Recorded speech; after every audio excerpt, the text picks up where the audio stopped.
ভিডিওতে দেখেছি যে পানি পান করার জন্য তিনি ছটফট করছেন, তখনও পানির বোতল মুখের কাছে নিয়ে পুলিশের কর্তব্যরত কোন এক সদস্য তিনি বোতলটা আবার ফেরত নিয়ে আসছেন, তাকে পানি পান করতে দেন নাই। পিপাসায় ছটফট করতে করতে লোকটা মারা গেল। গাজীপুরে একজন ইমামকে শিশু বলাৎকারের অভিযোগে পিটিয়ে মেরে ফেলা হয়েছে। অনেকেই বলেছে আকীদাগত পার্থক্যের কারণে মেরে ফেলা হয়েছে। তার মামলা পুলিশ নিচ্ছে না। এদেশে ইমামদের জীবনের মূল্য কি নেই? তাহলে এই ঘটনা আমারও চোখে পড়েছে এবং খুবই অবাক হয়েছি এবং কষ্ট পেয়েছি একই সঙ্গে। একজন ইমাম, তার আকীদা যাই হোক না কেন, তার চিন্তা যাই হোক না কেন, একজন আলিম, একজন সম্মানিত ইমাম, তার বিরুদ্ধে কোনো অভিযোগ উঠলে তিনি দোষী হলে 100 বার তার বিচার হবে। কিন্তু একটা অভিযোগ তুলে একটা মানুষকে পিটিয়ে মেরে ফেলা, এটা কোনো সভ্য সমাজে গ্রহণযোগ্য হতে পারে না। আমি অবাক হয়েছি যে অতি সম্প্রতি এ ধরনের যে সমস্ত মবের ঘটনা ঘটেছে, আইন হাতে তুলে নেওয়ার ঘটনা ঘটেছে, সেগুলোতে যারা সরব ছিল সেই মানুষগুলো এই ঘটনায় পরিপূর্ণ নীরব। তাদের মুখ থেকে কোনো আওয়াজ আমরা শুনতে পাইনি। কি কারণে? কারণ এখানে নিহত লোকটা একজন ইমাম, সেজন্য নিহত লোকটা একজন আলেম, সেজন্য।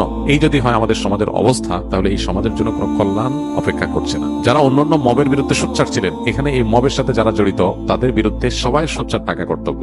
একটা লোক অপরাধী হলে, অপরাধ প্রমাণ হওয়ার আগ পর্যন্ত, অভিযুক্ত হলে অপরাধ প্রমাণ হওয়ার আগ পর্যন্ত তাকে অপরাধী বলা যাবে না। এখানে কি ঘটেছে আমরা কেউ জানি না, কিন্তু আমরা এটুকু জানি লোকটাকে পিটিয়ে মেরে ফেলা হয়েছে। এবং আমরা ভিডিওতে দেখেছি যে পানি পান করার জন্য তিনি ছটফট করছেন, তখনও পানির বোতল মুখের কাছে নিয়ে পুলিশের কর্তব্যরত কোন এক সদস্য তিনি বোতলটা আবার ফেরত নিয়ে আসছেন, তাকে পানি পান করতে দেন নাই। পিপাসায় ছটফট করতে করতে লোকটা মারা গেল।